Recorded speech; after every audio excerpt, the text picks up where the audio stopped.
Recording in progress. Ok, bien hermanos, estamos hablando del tema del reino de Dios, ¿verdad? El tema del reino de Dios.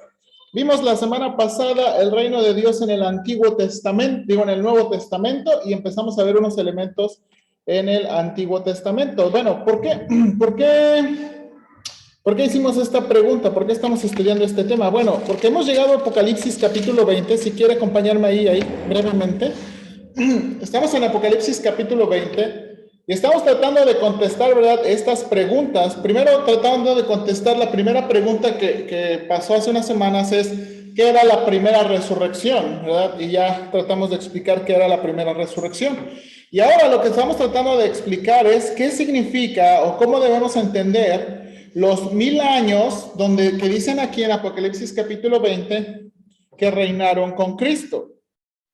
Mire lo que dice versículo 4, Apocalipsis 24, dice, y vi tronos y se sentaron sobre ellos los que recibieron facultad de juzgar, y vi las almas de los decapitados por causa del testimonio de Jesús y por la palabra de Dios, los que no habían adorado a la bestia ni a su imagen y que no recibieron la marca en sus frentes ni en sus manos, y vivieron y reinaron, note ahí, y reinaron con Cristo 1000 años, pero los otros muertos no volvieron a vivir hasta que se cumplieron 1000 años. Esta es la primera resurrección. Bienaventurado y santo el que tiene parte en la primera resurrección. La segunda muerte no tiene potestad sobre estos, sino que serán sacerdotes de Dios y de Cristo y reinarán con él 1000 años. Entonces estamos tratando de contestar esta segunda pregunta aquí, ¿verdad? Este asunto del reino. O sea, ¿cómo debemos entender este asunto de reinaron con Cristo 1000 años? ¿Ok? 1000 años. Y estamos un poquito con el asunto del trasfondo, ¿verdad? A ver, hermanos, alguien que recuerde, ¿qué es como la tensión o qué es el asunto del reino que el Nuevo Testamento nos explica? ¿O qué tipo de versículos encontramos en el Nuevo Testamento acerca del reino? ¿Se acuerda? Hay una tensión que tiene como dos lados en el asunto del reino. ¿Smith? Uno que va a ser futuro, un grado, y el otro es que ya está. Ok, ¿verdad? Hay esta tensión porque encontramos versículos en el Nuevo Testamento que dice que el reino, estamos esperando un reino futuro, ¿verdad? O un reino futuro. Pero también hay otros versículos que dice que el reino ya está, ¿qué? Presente, ¿verdad? Está presente, especialmente en la persona de Cristo, ¿verdad? Y hay varios versículos que dice que, si, hay uno en Mateo, ¿se acuerda de que Cristo dice, si yo por el Espíritu Santo echo afuera a los demonios, el reino ha llegado a vosotros? También en Lucas, ¿verdad? Creo 19, los fariseos le preguntan, quieren saber cuándo va a venir el reino, cuándo va a ser la venida. Y les dice el Señor, el reino va a venir con anticipación, pero les digo que el reino ya está aquí. El reino ya está aquí. Entonces hay esta tensión. Ahora, esta tensión no nada más existe en los evangelios, sino también existe, ¿qué? En el nuevo, en las epístolas y en las demás cartas, ¿verdad? Donde habla de un reino que futuro, algo que se espera, pero también un reino que ya está presente, ¿verdad? Y eso lo conocemos como el ya, pero todavía no, ¿verdad? En inglés es el already, not yet, ¿ok? Eso es como los teólogos. Ahora, el Antiguo Testamento, como dijimos, este tema es un tema muy extenso. Entonces, lo que estoy haciendo es simplemente seleccionando algunos pasajes claves y nada más enfatizando los elementos importantes de ese pasaje. Bueno, comenzábamos diciendo, hermanos, que el reino de Dios comenzó ¿en qué?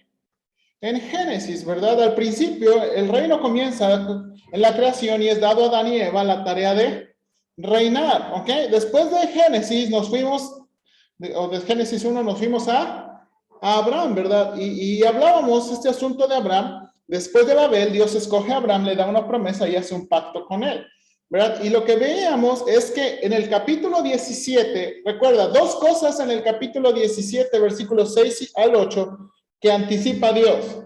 ¿Qué iba a salir de la familia de Abraham? Reyes. ¿Se acuerda? El asunto de los reyes no comenzó con David. El asunto de los reyes, ¿verdad? De Israel comenzó desde Abraham. Dios promete que de la familia de Abraham, de la descendencia de Abraham, va a venir reyes. Y el otro elemento.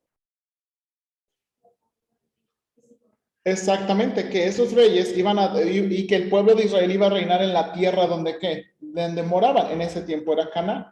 Y bueno, vemos avanzar la historia, hermanos. Vemos cómo Dios avanza la historia, ¿verdad? Y vemos ir al pueblo de Israel a Egipto.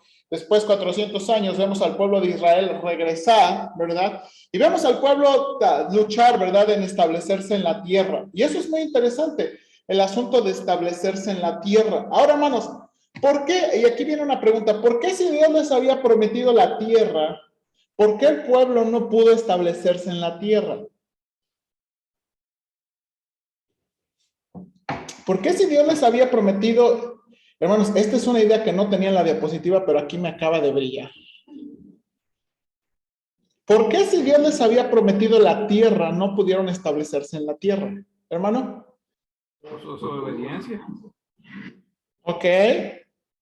Sí, por su desobediencia. ¿Qué más? Sí, hermano, pues no sé todo, era una promesa de Dios, o sea, pero una promesa condicional. Ah, ok. Ahora, aquí viene, acabas de tocar un detalle espinoso. La promesa o el pacto en Génesis 15 no es condicional.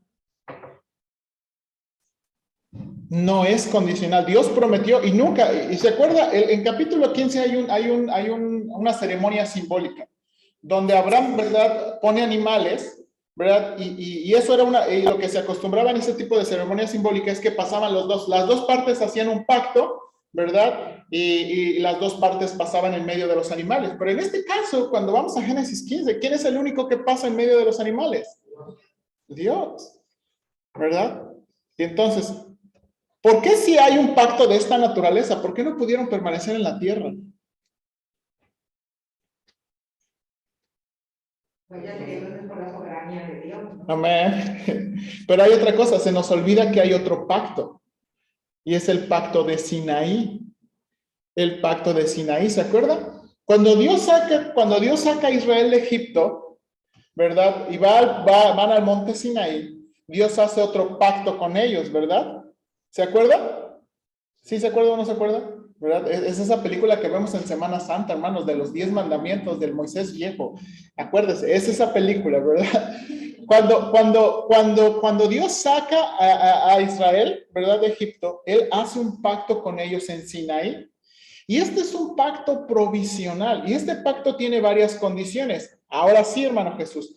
Dentro de las condiciones del pacto es, si ellos obedecen, ellos van a permanecer en la tierra. Pero si ellos desobedecen, ellos van a ser ¿qué?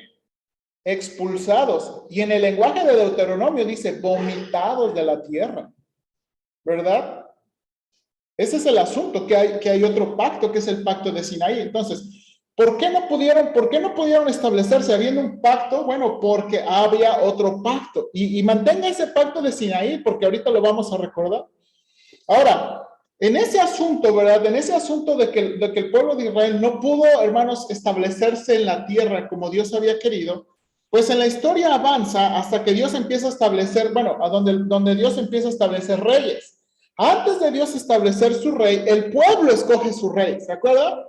El pueblo escoge su rey y bueno, usted conoce esa parte, esa historia en Samuel, que el pueblo de Israel pide un rey. ¿Y por qué quería un rey? Porque quería ser como las demás naciones, ¿verdad? Queremos que un rey pelee nuestras luchas. Y entonces Samuel se siente ofendido, ¿verdad? Y Dios le dice, ponles un rey, pero mira, y entiende esto, no te han desechado a ti, me han desechado a mí. Y ahora dice, pero para que sepan, van a saber cuál es la diferencia entre un rey que ellos escojan y ellos van a saber un rey que yo escojo. Y entonces, pues se acuerda Saúl comenzando bien, pero terminando muy mal. Y después llegamos, ¿verdad? ¿A quién? A David, ¿verdad? Llegamos a David. Hermanos, segunda de Samuel 7 tiene un pasaje especialmente que es significativo para el asunto del reino. Mira aquí, versículos 12 y 13, ahora déjame darle un poquito de contexto. En segunda de Samuel capítulo 7, David tiene en su corazón, hermanos, hacerle una casa a Dios, hacerle un templo. ¿Se acuerda? Hasta aquel tiempo, el Dios moraba en el tabernáculo y era un tabernáculo como una carpa viejita que había pasado tantos detalles. Entonces David dice, vamos a construirle un caserón al Señor, ¿verdad? Y le dice a Natán, y Natán se anima, pues qué bueno que Dios te ha puesto esto en tu corazón, ¿verdad? Y le dice a Natán, échale ganas. En esa misma noche viene Natán, o no me acuerdo si es noche, viene Natán y le dice, Natán, dile a David que qué bueno que tuvo ese deseo, pero él no me va a hacer una casa, su hijo me va a hacer una casa. ¿Ok? Y ahora, en la visión, hermanos, no nada más Dios le dice que su hijo va a hacer una casa, sino Dios promete algo más grande para David. Y es en ese contexto que están estos versículos. Ahora sí, mira aquí en la diapositiva. Dice, y cuando tus días sean cumplidos, le está hablando a David, y duermas con tus padres, yo levantaré después de ti a uno de tu linaje, el cual procederá de tus entrañas, y afirmaré su reino, y él edificará casa a mi nombre, y yo afirmaré para siempre el trono de su reino. Y esta es una promesa que pudiera ser un poquito exagerada o un poquito hiperbólica, ¿verdad? De que yo siempre voy a estar con uno de tus hijos. Pero entonces tenemos que preguntarnos aquí, hermanos, ¿qué hijo de David pudo cumplir la promesa?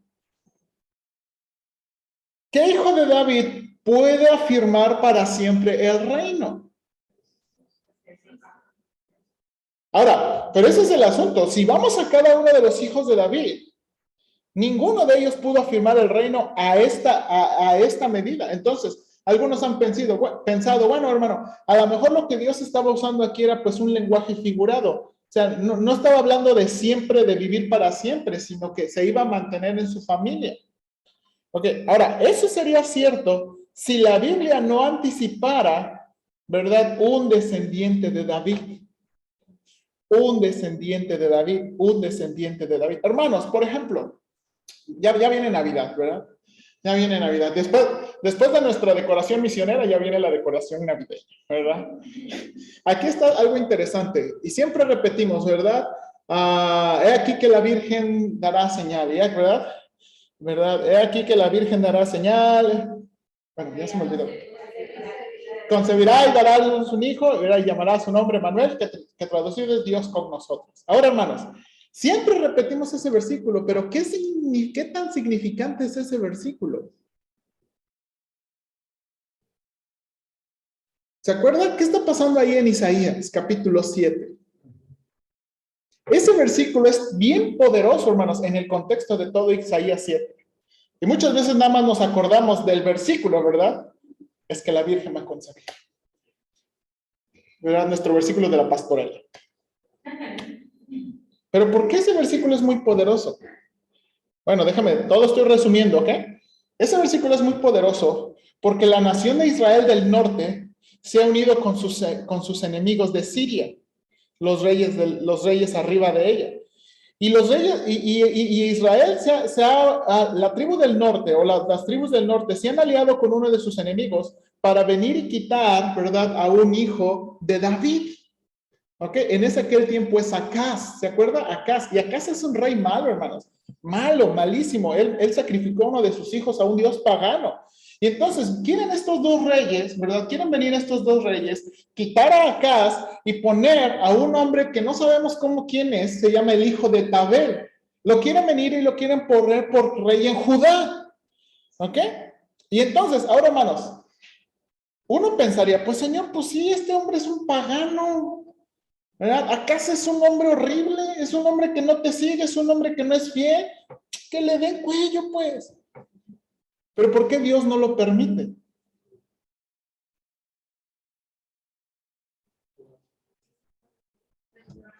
Porque Dios le había dado promesas a David.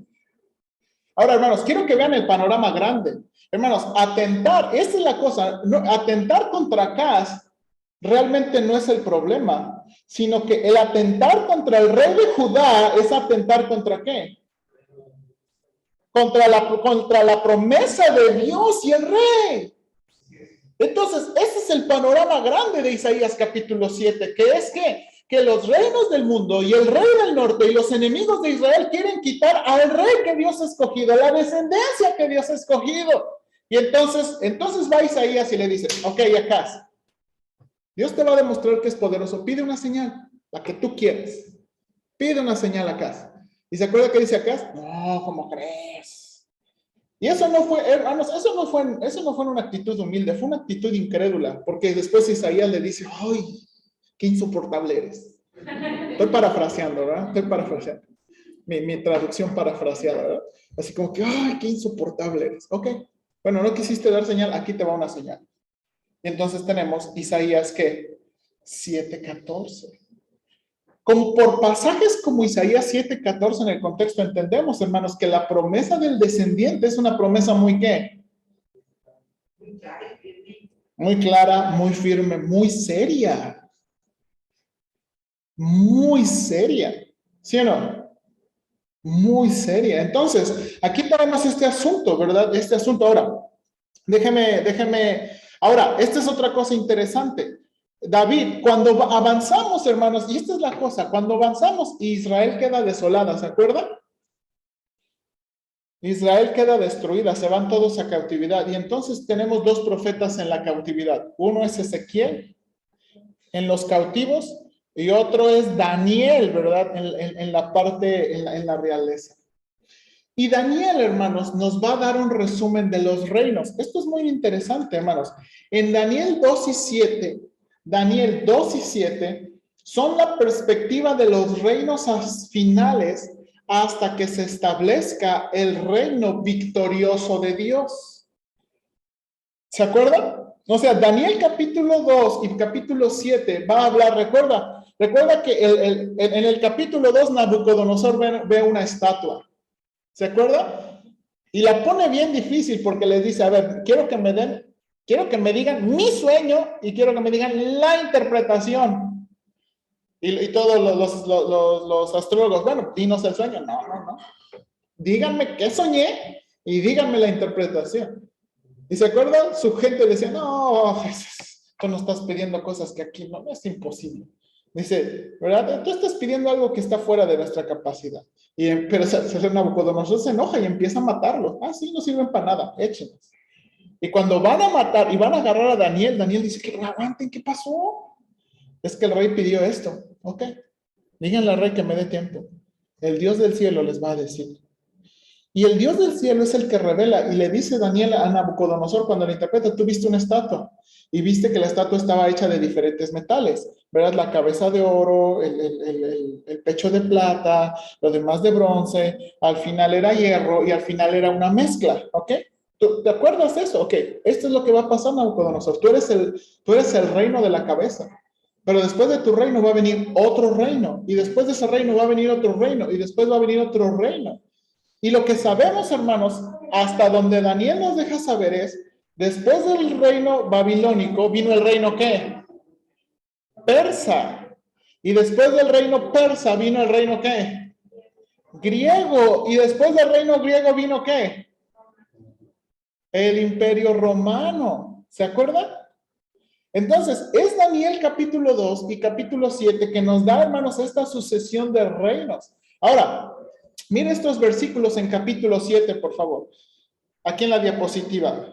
Dice Daniel, miraba yo en la visión de noche, he aquí con las nubes del cielo, venía uno como un hijo de hombre, que vino hasta el anciano de días, y le hicieron acercarse delante de él, y mira aquí los versículos, y le fue dado dominio, gloria y reino, para que todos los pueblos, naciones y lenguas le sirvieran. Su dominio es dominio eterno que nunca pasará, y su reino uno que no será destruido.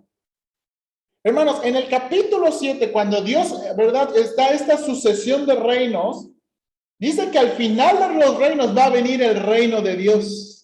Y en estos versículos dice que ese reino se le va a dar a uno, y mira ahí como dice, como hijo ¿qué? De hombre. Hermanos, me gustaría pasar toda la clase enseñándoles los paralelos textuales entre Daniel 7 y Ezequiel. Para que vean que es hijo de hombre, no es ¿quién será? Es muy claro quién es ese hijo de hombre. Y los paralelos nos van a enseñar, ¿verdad? ¿De quién habla? De Cristo. ¿Recuerda cuál es uno de sus títulos favoritos para Cristo mismo? El Hijo del Hombre. Ahora, yo creo, ¿verdad?, que una de las cosas que por las cuales Cristo escogió ese título para sí mismo es porque quería, ¿verdad?, su familiaridad con nosotros. Pero otra de las razones de Cristo usar ese título es que Él es el Hijo de Hombre que recibirá todos los ¿qué? Los reinos. Ahora, mire ahí, mire lo que está diciendo ahí, en negritas. Y le fue dado dominio, gloria y reino. ¿Para qué? Note ahí, todos los pueblos, naciones y lenguas le sirvieran. Su dominio es eterno, que nunca pasará, y su reino uno que no será destruido. Y entonces aquí es donde salta la pregunta, ¿qué tipo de qué? ¿Qué tipo de reino? Porque algunos le dirán, hermano, este versículo ya se cumplió, el evangelio ha cumplido este versículo. Hay creyentes de todos pueblos, hay creyentes de todas naciones, hay creyentes de todas lenguas. Hermanos, hay una iglesia, ¿verdad?, en la mayoría de pueblos, en la mayoría de naciones, en la mayoría de lenguas. Entonces, este versículo ya se cumplió. A ver, hermano Jesús. Pero no es concreto lo que está diciendo, o sea, si quieres, el evangelio para esa interpretación, porque eso no va a ser más claro, únicamente. Pero no me ataques. Sí, sí. La ley. Y luego Grecia. Yo creo que sí es, hasta se lo interpretar, yo creo que sí es en cierto punto congruente, pero no, lo que estamos viendo ahorita en el Evangelio de la Iglesia, no, como que le queda chico a lo que está diciendo. Está hablando, parece hablar como un reino físico, ¿no? Al Antiguo Testamento. Se parece, pero como que no le da completamente. Sí. Grecia. Yo creo que tampoco se ha cumplido porque está desde antes que se llama la elección, y lo dice, aquí en las nubes del cielo venía uno. Pues que yo sepa cómo está pasado, no lo hemos visto, que viene uno del cielo como hijo de hombre, porque todavía continúa, ¿no? O sea, y después de que vino el hijo del hombre, le fue dado. Y no es cierto porque, o sea, pues, no estoy diciendo cierto, pero pues, uno dice, no, pues todos los pueblos naciones y lenguas. Y uno dice, no, pues hay la mayoría, pero hay un chorro de pueblos, etnias que no tienen y que no les sirven para nada, entonces es como... Ok, esa también es otra buena observación, ¿verdad? Es otra buena observación, Joca, a ver. Y luego dice, y su dominio es dominio eterno que nunca pasará. Entonces, eso implica que es algo eterno, con gente eterna, y hasta donde yo sé, todos seguimos siendo mortales.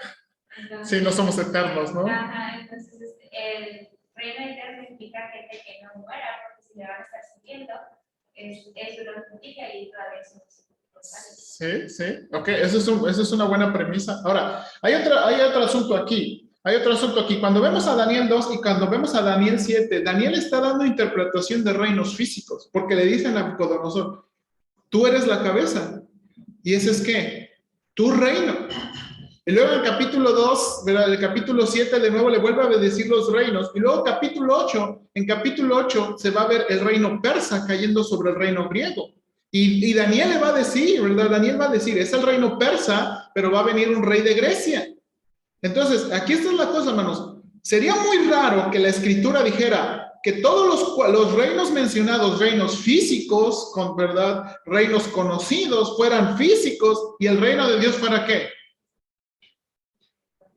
Espiritual. Sería muy raro, ¿verdad? Que en la sucesión de reinos estamos hablando de Babilonia, Persia, Grecia, Roma, y de pronto que el reino de Dios es espiritual. O sea, crearía una expectativa un poquito rara, ¿no? O sea, ¿por qué? Porque hermanos, piensen esto, piensen, ¿quién está Daniel? ¿Quién está ahí? Es Daniel. Piensen en los judíos estando ahí. Entonces, o sea, uno pensaría, bueno, ok, ahora mantengan esa idea, porque de nuevo, ¿qué tipo de reino? Ahora, hermanos, hay pasajes raros en los profetas. Hay pasajes raros en los profetas. A lo mejor usted se ha topado, hermanos, con Isaías capítulo 2. Isaías es capítulo 2, y de nuevo, no estoy mencionando todos, pero es de esos pasajes un poquito raros. Porque miren lo que dice Isaías capítulo 2, versículos 2 al 4. Dice, acontecerá en lo postrero de los tiempos, que será confirmado el monte de la casa de Jehová como cabeza de los montes, y será exaltado sobre los collados, y correrán a él todas las naciones. Ahora, hermanos, esto sería muy suave si estuviera hablando de los tiempos de Salomón. Porque en los tiempos de Salomón, Israel tuvo un gran reino. Y veíamos venir reyes a ver a Salomón. Pero cuando está aquí, hermanos, Isaías, el reino de Salomón ya ha pasado. Por lo menos a unos casi 200 años. O sea, si Isaías hubiera vivido antes de Salomón, yo creería que se refiere al reino de Salomón. Pero cuando Isaías está dando esta profecía, el reino de Salomón ya ha pasado. Entonces, de nuevo, miren lo que está diciendo. El monte de la casa de Jehová como cabeza de los montes, y será exaltado sobre los collados, y correrán a él todas las naciones. Miren de nuevo. Y vendrán muchos pueblos y dirán, venid y subamos al monte de Jehová, a la casa del Dios de Jacob, y nos enseñarán sus caminos, y caminaremos por sus sendas. Porque de Sión saldrá la ley, y de Jerusalén la palabra de Jehová. Y juzgará entre las naciones, y reprenderá a muchos pueblos, y volverá sus espadas en rejas de arado, y sus lanzas en hoces.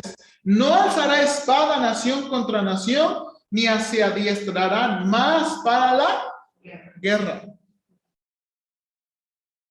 Y esto es un pasaje raro. Un segundo. Perdón, aquí mi computadora. Luego se pone de metiche. Hermanos, ¿no se les hace un versículo o un pasaje raro? O sea, ¿cuándo Jerusalén, porque está hablando de Jerusalén, ¿cuándo ha pasado esto?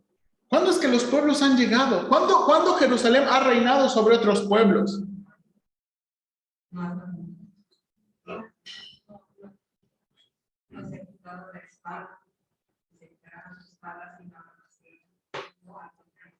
¿Verdad? O sea, y uno le hace pensar, este pasaje es muy raro. Y así hay otros pasajes raros en el Antiguo Testamento. Y entonces, bueno, Señor, ¿qué estás tratando de decir? Bueno, hermanos, y aquí está la cosa. En los mismos profetas donde hay este tipo de pasajes raros, nos encontramos otro pasaje también raro, que le llamamos el ¿qué? Nuevo pacto. Un nuevo pacto. Hermanos, el pasaje explícito del nuevo pacto está en Jeremías 31. Vayan a Jeremías 31, por favor. Jeremías capítulo 31.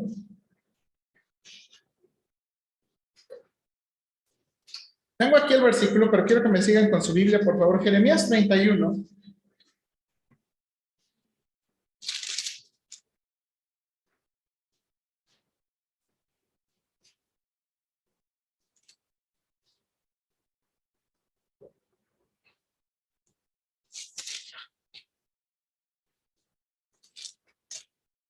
Versículos 27 en adelante. Miren lo que dice aquí. He aquí vienen días, dice Jehová, en los cuales haré ¿qué? Nuevo pacto. Con la casa de Israel y con la casa de ¿qué? De Judá. No como el pacto que hice con sus padres el día que tomé su mano para sacarlos de la tierra de Egipto. ¿Ok? ¿Sí están conmigo? No como el pacto que hice con sus padres. ¿A qué pacto se está refiriendo? Pues en que Josué rescata. Después. Digo José, no Josué. José. Sí, pero más despuesito. ¿Qué pacto hizo Dios con los padres? Dice, no como el que hice con sus padres para sacarlos de tierra de Egipto. ¿Cuál pacto es ese? El pacto mosaico, ¿verdad? El pacto de Sinaí, el pacto mosaico, ¿verdad? Es el pacto mosaico. Dice, ¿por qué ellos qué? Invalidaron mi pacto, aunque yo aunque fui yo un marido para ellos, dice Jehová, pero este es el pacto que haré con la casa de Israel después de aquellos días, dice Jehová. Daré mi ley en sus mentes y las escribiré en su corazón, y yo seré ellos por Dios y ellos me serán por pueblo. Y luego note aquí, y no enseñará más ninguno a su prójimo, ni ninguno a su hermano, diciendo, conoce a Jehová, porque todos me conocerán, desde el más pequeño de ellos hasta el más grande, dice Jehová, porque perdonaré la maldad de ellos y no me acordaré más de su pecado. Hermanos, esto es algo muy interesante. Jeremías es uno de los más conocidos, que Dios dice, ok, como el pueblo no pudo mantenerse en mi pacto, y no tanto que no pudo mantenerse en el pacto, era imposible que ellos mantenerse en el pacto, están en cautividad, casi están por ser aniquilados. Yo voy a proveer un ¿qué? Nuevo pacto, dice Dios. Yo voy a hacer otro pacto diferente, voy a hacer un pacto nuevo. Dice, con la casa de Israel y con la casa de Judá, muy específico. Y este es el pacto que voy a hacer con ellos. Ahora, la pregunta, hermanos, es, ¿solo Jeremías habla de este nuevo pacto?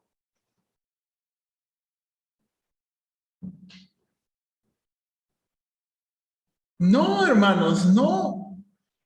Jeremías no solamente habla de este nuevo pacto. Hermanos, vamos a ver en los profetas, especialmente, y ahorita las diapositivas en Isaías y Ezequiel, que Dios menciona mucho un nuevo pacto, un nuevo pacto, un nuevo pacto, y le llama pacto de paz, pacto eterno. O sea, Dios va a hacer otro pacto con Israel. Dios va a hacer otro pacto con ellos. Ahora, mira aquí los versículos. Primero, quiero enseñarles cómo se ve esto.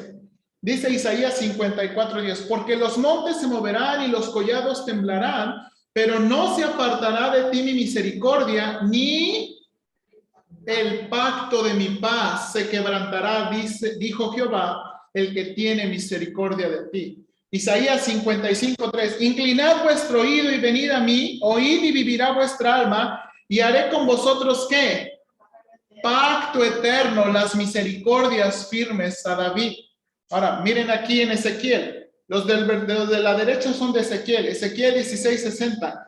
Antes yo tendré memoria de ¿qué? Mi pacto que concerté contigo en los días de tu juventud y estableceré contigo un pacto sempiterno. Esa es la idea de un pacto que durará para siempre, ¿verdad? Ezequiel 16:62, y te acordarás de tus caminos y te avergonzarás cuando recibas a tus hermanas, las mayores que tú y las menores que tú, las cuales yo te daré por hijas, mas no por tu pacto, sino por mi pacto que yo confirmaré contigo, y sabrás que yo soy Jehová. Mire más versículos. Y este será mi pacto con ellos, dijo Jehová. El espíritu mío está sobre mí, y mis palabras que puso en tu boca no faltarán de tu boca, ni de la boca de tus hijos, ni de la boca de los hijos de tus hijos, dijo Jehová, desde ahora y para siempre. Ezequiel, y estableceré con ellos pacto de paz, y quitaré de la tierra las fieras, y habitarán en el desierto con seguridad, y dormirán en los bosques. Más pasajes. Porque yo, Jehová, soy amante del derecho, aborrecedor del latrocinio para holocausto. Por tanto, afirmaré en verdad su obra y haré con ellos pacto perpetuo. Y la descendencia de ellos será conocida entre las naciones y sus renuevos en medio de los pueblos.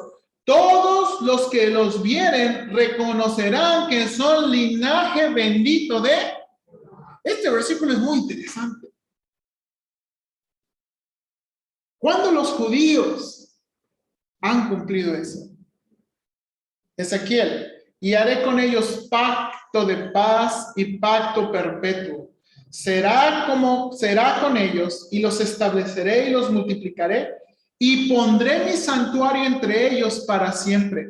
Estarán en medio de ellos mi tabernáculo, y se haré a ellos por Dios, y ellos me serán por pueblo, y sabrán las naciones que yo, Jehová, santifico a Israel, estando en mi santuario en medio de ellos para... Hermanos, ¿cuándo se ha cumplido eso? ¿Cuándo se ha cumplido eso? Mire lo que dice aquí. Bueno, y ahorita vamos a regresar a la oración. Sí nota que Jeremías no es el único que anticipa un ¿qué? Nuevo pacto. Dios dice, voy a hacer, y le llama pacto de paz, le llama mi pacto, le llama pacto eterno. Hermanos, Dios anticipó o Dios proveyó algo mejor. Algo mejor. ¿Un qué? Nuevo pacto. Ahora, hermanos, ¿recuerdan la oración de Isaías 62? Lo vimos en un tiempo cuando estudiamos, creo, Apocalipsis capítulo, bueno, sí ya tiene, ¿verdad? Creo que es el 8 o el 9, ¿verdad? Hace ratito. Hermanos, miren lo que dice Isaías 62, versículos 6 y 7. Dice aquí, sobre tus muros, oh Jerusalén, he puesto guardas. Todo el día y toda la noche no callarán jamás. Los que acordáis de Jehová no reposéis, ni le des tregua, hasta que restablezca Jerusalén y la ponga por alabanza en la tierra. Y este versículo se entiende. Se entiende. Pero hermanos, quiero enseñarles qué realmente está diciendo el versículo. La Nueva Traducción Viviente nos ayuda con una mejor traducción. Oh Jerusalén, yo he puesto centinelas en tus murallas. Ellos orarán continuamente, de día y de noche. No descansen ustedes que dirigen sus oraciones al Señor. No le den descanso al Señor hasta que termine su obra. Miren lo que dice aquí. Hasta que haga de Jerusalén el orgullo de toda la tierra.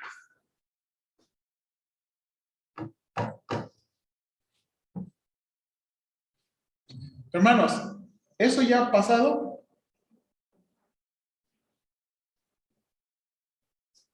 Pero eso es lo que Dios está queriendo, y esta es una oración. Está diciendo, oren y no le den descanso al Señor, porque este es su plan. Su plan es que Jerusalén sea el orgullo de toda la tierra. Y hermanos, a los cristianos luego nos acusan de judíos y sionistas, ¿verdad? Es que ustedes. Ahí está claro en la Biblia. Ahí está claro en la Biblia. Jerusalén va a ser el orgullo de toda la tierra. Y cuando veíamos esta oración, hermanos, estábamos diciendo, hermanos, que necesitamos orar que Dios cumpla su promesa. Esto es lo que Él está haciendo, hermanos. Él está llevando a cabo su plan. Y va a poner a Jerusalén como el orgullo de toda la tierra. Y entonces le pregunto, cuando leemos Apocalipsis capítulo 20, y donde dice que reinarán con Cristo 1000 años, la pregunta es, ¿dónde van a reinar? ¿O desde dónde van a reinar? ¿Desde dónde se imagina usted? Desde Jerusalén. Desde Jerusalén. Ahora, y aquí ya no lo tengo en las diapositivas. Cuando hablamos de nuevo pacto, hermanos, como que queda así el asunto, ¿no? Nuevo pacto, nuevo. Hermanos, ¿cuándo inició el nuevo pacto? Pues desde Génesis, ¿no? Donde le dicen, No. "Yo iré a planear", o algo así. No, específicamente del nuevo pacto. El nuevo pacto. ¿Mande? Bueno, yo diría que empieza con el ¿qué? El sacrificio. Hermanos, cuando Cristo habla en la última cena, ¿qué son las palabras que Cristo dice? ¿Este es qué? El nuevo pacto, ¿qué? En mi sangre. ¿No dice así? Este es el nuevo pacto en mi sangre. ¿Comer? ¿Beber? ¿Sí o no? Ahora, cuando Pablo, vayan a 2 de Corintios, capítulo 3. Cuando Pablo se refiere a él como servidor, ¿cómo se refiere a él?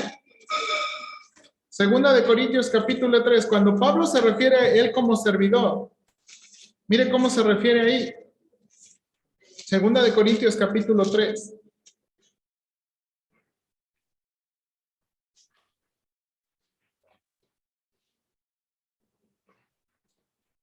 Versículo 4 al 6. Mire lo que dice aquí.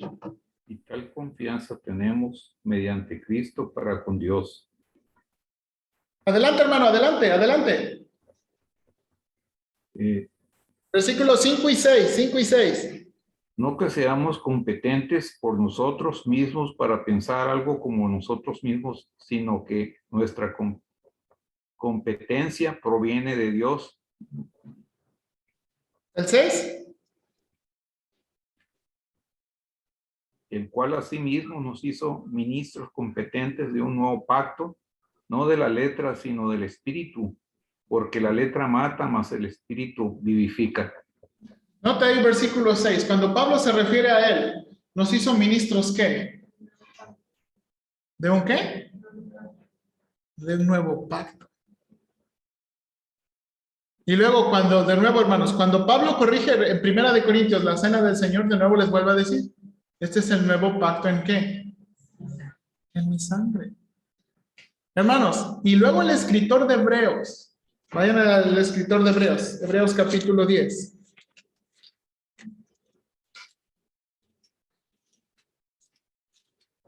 Vayan a Hebreos capítulo 10.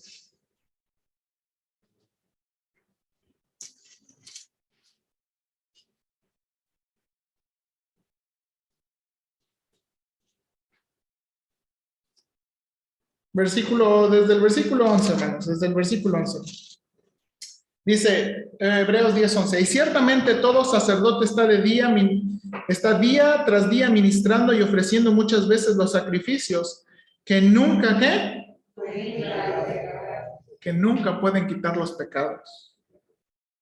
Pero Cristo, habiendo ofrecido una vez para siempre un solo gran sacrificio por los pecados, se ha sentado a la diestra de Dios. De ahí en adelante, nota ahí versículo 13, esperando hasta que sus enemigos sean, ¿qué? Puestos por estrado de sus pies. Porque con una sola ofrenda hizo perfectos para siempre a los santificados. Y nos atestigua lo mismo el Espíritu Santo, pues después de haber dicho, este es el pacto que haré con ellos. Después de aquellos días, dice el Señor, pondré mis leyes en sus corazones y en sus mentes las escribiré. Y añade, y nunca más me acordaré de sus pecados y transgresiones, porque donde hay remisión de estos no hay más ofrenda por el pecado. Y entonces está de nuevo, hermanos, el escritor de Hebreos usando, ¿verdad? El pasaje del nuevo, ¿qué? Pacto, hermanos. Nuevo pacto. Y creo, perdón, el que quería yo no era el 10, era el 9. Vayan al capítulo 9, por favor.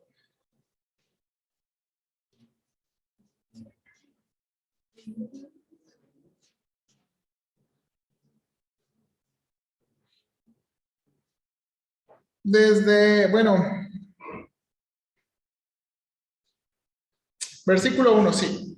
Ahora bien, aún el primer pacto tenía que ordenanzas de culto y un santuario terrenal, porque el tabernáculo estaba dispuesto así. En la primera parte, llamada el lugar santo, estaba el candelabro, la mesa y los panes de la proposición. Tras el segundo velo estaba la parte del tabernáculo llamada lugar santísimo, el cual tenía un incensario de oro y el arca del pacto cubierta de oro por todas partes, en la que estaba una urna de oro que contenía el maná, la vara de Aarón que reverdeció y las tablas del pacto.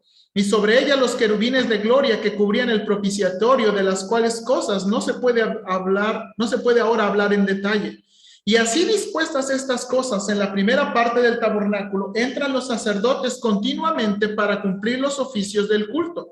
Pero en la segunda parte, solo el sumo sacerdote una vez al año y no sin sangre, la cual ofrece por sí mismo y por los pecados de ignorancia del pueblo, dando el Espíritu a entender con esto que aún no se había manifestado el camino al lugar santísimo, entre tanto que la primera parte del tabernáculo estuviese en pie, lo cual es símbolo para el tiempo presente, según el cual se presentan ofrendas y sacrificios que no pueden hacer perfecto en cuanto a la conciencia al que practica ese culto, ya que consiste solo en comidas y bebidas de diversas abluciones y ordenanzas acerca de la carne impuestas hasta el tiempo de ¿qué? reformar las cosas. Pero estando ya presente Cristo, sumo sacerdote de los bienes venideros, por el más amplio y más perfecto tabernáculo, no hecho de manos, es decir, no de esta creación, y no por sangre de machos cabríos ni de becerros, sino por su propia sangre, entró una vez para siempre en el lugar santísimo, habiendo obtenido eterna redención. Porque si la sangre de los toros y de los machos cabríos y las cenizas de las becerras rociada a los inmundos santifica para la purificación de la carne, cuánto más la sangre de Cristo, el cual mediante el Espíritu eterno se ofreció a sí mismo sin mancha a Dios, limpiará vuestras conciencias de obras muertas para que sirváis al Dios vivo. Y luego, así que por eso es mediador, ¿qué? De un nuevo pacto, para que interviniendo muerte para la remisión de las transgresiones que había bajo el primer pacto, los llamados reciban la promesa de la herencia eterna. Hermanos, y así sencillamente, Cristo, por su muerte en la cruz del Calvario, inauguró el nuevo pacto. Hermanos, pero no es un pacto que esté completo a la totalidad. Si tuviéramos tiempo, hermanos, de ver todos los pasajes en los profetas, hay 19 características aproximadamente, 19 detalles que prometen el nuevo pacto. 19 detalles aproximadamente que el nuevo pacto promete, las cuales no se han cumplido. No. Este pacto ya está cumplido. Este es el último. Es un pacto, ¿cómo le llaman los profetas? ¿Un pacto qué? Un pacto eterno. Un pacto eterno. Hermanos, y de nuevo, hermanos, no quiero que me juzgue. Estoy tratando de escoger estos versículos y estos pasajes, estoy tratando de ser lo más conciso que puedo, porque aquí nos podemos llevar todo el resto del año hablando del nuevo pacto. Pero es por este tipo de pasaje, y es por este tipo de acuerdos, y es por este tipo de promesas, que cuando uno va al libro de Apocalipsis, y uno ve que dice la Biblia, y reinarán con Cristo 1000 años, y reinarán con Cristo 1000 años, uno espera el cumplimiento de todas las promesas. Hermanos, esta es la cosa interesante. Hay detalles en el... ¿Cuál es el detalle en el pacto de Abraham que necesita cumplirse? ¿Cuál es el detalle en el pacto de Abraham que necesita cumplirse? La tierra. Desde el gran río Nilo hasta el gran río ¿qué? Éufrates. Desde el gran río Nilo hasta el gran río Éufrates. Exacto. Hermanos, ¿cuál promesa falta al pacto de David? El rey eterno, sentado en el trono de David. ¿Por qué la primera venida de Cristo no lo cumplió?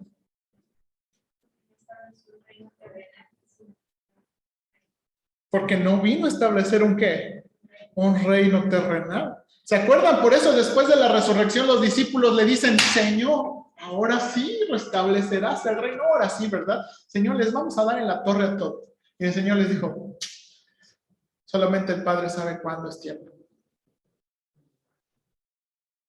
Entonces necesitamos tierra, necesitamos descendientes, necesitamos el cumplimiento de todas las promesas y de todas las características de un ¿qué? Nuevo pacto. Y esa es la razón, hermanos, toda esta carga que vemos en el Antiguo y Nuevo Testamento, esa es la razón que nos hace concluir que cuando la Biblia habla de un reino por 1000 años, ¿qué quiere decir la Biblia?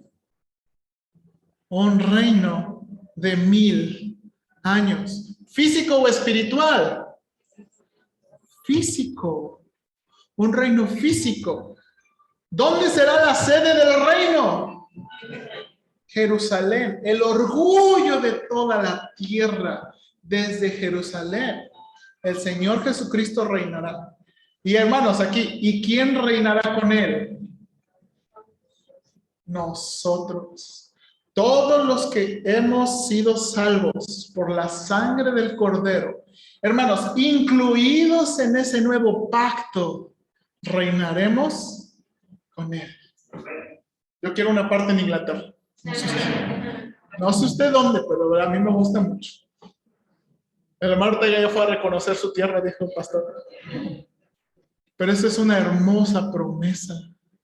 Hermosa. Por eso, cuando vamos al libro de Apocalipsis, es muy difícil que estemos de acuerdo con aquellos que hablan de un cumplimiento simbólico, de un cumplimiento espiritual. Porque el Antiguo Testamento tiene una expectativa. ¿Recuerda, por ejemplo, cuando vimos el asunto de la resurrección? El pueblo creemos que los santos, por eso creemos que los santos del Antiguo resucitan antes del milenio, para disfrutar de las promesas del Señor cumplidas. Mi hermano. Sí. Yo creo que el milenio no va a ser en Jerusalén, ¿no?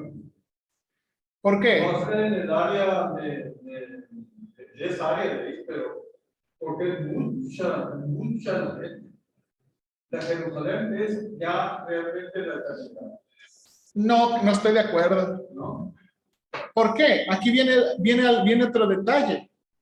Dice aquí, de nuevo, vamos a ver a Jerusalén, el orgullo de las naciones, en Apocalipsis capítulo 20.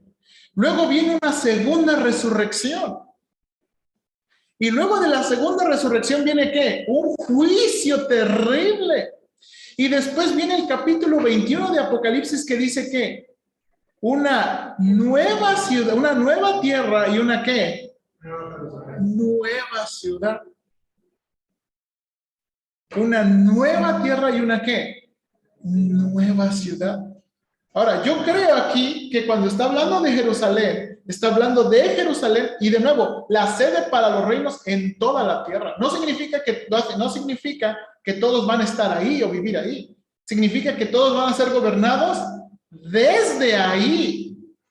O sea, no que todos van a venir, porque eso sí aparece en Apocalipsis 21. En Apocalipsis 21 dice que va a haber una sola tierra y una sola ¿qué? Ciudad, hermanos. Ahí sí ya no va a haber fronteras, aquí todavía hay fronteras. Pero en Apocalipsis 21 dice una sola ¿qué? Ciudad. Una sola ciudad. Entonces, por eso creo que el milenio es desde Jerusalén. Son gobernados desde ahí, no congregados ahí, sino que reinado desde ahí. ¿Verdad? Y bueno, no sabemos si a los mexicanos nos va a tocar en México, ojalá nos toque en otro lado, pero bueno. De todos modos, qué gran promesa y qué gran privilegio. Y bueno, ya se acabó el tiempo, pero podemos discutir la próxima semana un poquito más de esto. ¿Ok? Gracias, hermanos. Que Dios les bendiga.